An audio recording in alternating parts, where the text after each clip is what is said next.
ಜನತಾ ಪಾರ್ಟಿಯ ಪರವಾಗಿ ಒಳ್ಳೆಯ ವಾತಾವರಣ ನಿರ್ಮಾಣ ಆಗಿದೆ, ಸೃಷ್ಟಿಯಾಗಿದೆ. ನರೇಂದ್ರ ಮೋದಿಜಿಯವರು ಮತ್ತೊಮ್ಮೆ ಈ ದೇಶದ ಪ್ರಧಾನಮಂತ್ರಿ ಆಗಬೇಕು. ಇಡೀ ದೇಶದಲ್ಲಿ ವಾತಾವರಣ ಇದೆ. ಕರ್ನಾಟಕ ರಾಜ್ಯದಲ್ಲೂ ಸಹ ಮೋದಿ ಮತ್ತೊಮ್ಮೆ ಅನ್ನುವ ಭಾವನೆ, ಅಭಿಪ್ರಾಯ ಸಾರ್ವಜನಿಕರಲ್ಲಿ ಇರ್ತಕ್ಕಂಥದ್ದು ನಾವು ನೋಡ್ತಾ ಇದ್ದೇವೆ.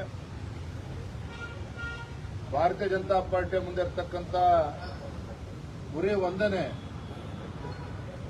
ನಮ್ಮ ಹೆಮ್ಮೆಯ ಪ್ರಧಾನಮಂತ್ರಿ ನರೇಂದ್ರ ಮೋದಿಜಿಯವರ ಜನಪ್ರಿಯತೆಯನ್ನ ಮತವಾಗಿ ಪರಿವರ್ತನೆ ಮಾಡಬೇಕು.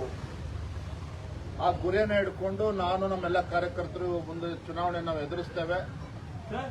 ನಮಗೆ ಸಂಪೂರ್ಣ ವಿಶ್ವಾಸ ಇದೆ.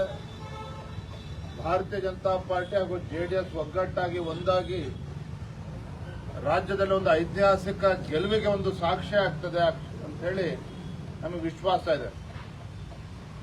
ವಿಶೇಷವಾಗಿ ನಮ್ಮ ಗುಲ್ಬರ್ಗ ಲೋಕಸಭಾ ಕ್ಷೇತ್ರದ ಬಗ್ಗೆ ನಾವು ಹೇಳೋದಾದ್ರೆ, ರಾಜ್ಯದಲ್ಲಿ ಕಾಂಗ್ರೆಸ್ ಸರ್ಕಾರ ಅಸ್ತಿತ್ವಕ್ಕೆ ಬಂದ ನಂತರ ಕಾನೂನು ಸುವ್ಯವಸ್ಥೆ ಸಂಪೂರ್ಣವಾಗಿ ಹದಗೆಟ್ಟಿದೆ. ಗುಲ್ಬರ್ಗ ಜಿಲ್ಲೆಯಲ್ಲಿ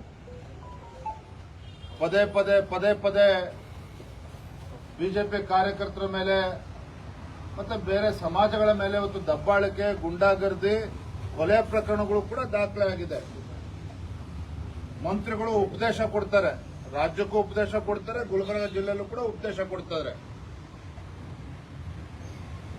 ಇಂಥ ದುಷ್ಟ ಕಾಂಗ್ರೆಸ್ ಸರ್ಕಾರಕ್ಕೆ, ಗುಂಡಾಗರ್ದಿ ಮಾಡ್ತಾ ಇರ್ತಕ್ಕಂಥ ಕಾಂಗ್ರೆಸ್ ಸರ್ಕಾರಕ್ಕೆ ಮುಂದಿನ ಲೋಕಸಭಾ ಚುನಾವಣೆಯಲ್ಲಿ ಗುಲ್ಬರ್ಗ ಲೋಕಸಭಾ ಕ್ಷೇತ್ರದ ಮತದಾರರು ತಕ್ಕ ಉತ್ತರವನ್ನು ಹಿಂದೂ ಕೂಡ ನೀಡಿದ್ದಾರೆ. ಈ ಬಾರಿನೂ ಕೂಡ ಬಿಜೆಪಿಯನ್ನು ಗೆಲ್ಲಿಸೋದ್ರ ಮೂಲಕ ಕಾಂಗ್ರೆಸ್ ಪಕ್ಷಕ್ಕೆ ತಕ್ಕ ಉತ್ತರ ನೀಡುತ್ತಾರೆ ಅನ್ನೋ ವಿಶ್ವಾಸ ಸಂಪೂರ್ಣವಾಗಿದೆ.